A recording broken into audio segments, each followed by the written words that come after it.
আসসালামু আলাইকুম।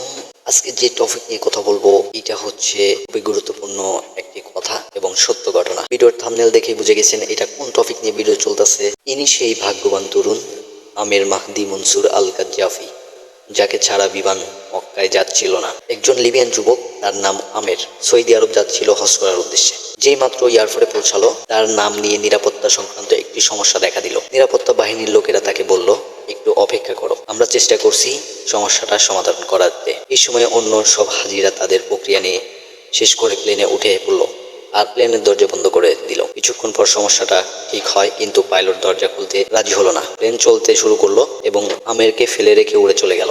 অফিসার তাকে সান্ত্বনা দিয়ে বলল, মন খারাপ করো না, হয়তো এটা তোমার কপালে ছিল না। কিন্তু আমেরের ছিল অটল বিশ্বাস। সে উত্তর দিয়ে বলল, আমার নিয়ত হজের, ইনশাল্লাহ আমি হজে যাবই।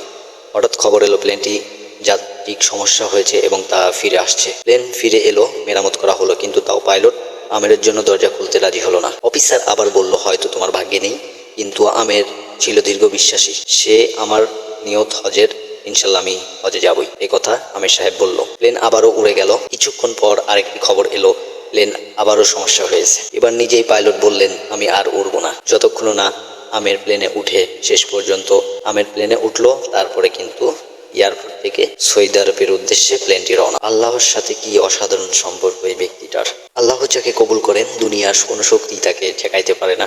এটা একটি বাস্তব প্রমাণ এই আমের ভাই কিন্তু দিয়েছে। তো অবশ্যই ভিডিওটা লাইক করবেন এবং সম্পূর্ণ দেখার চেষ্টা করবেন।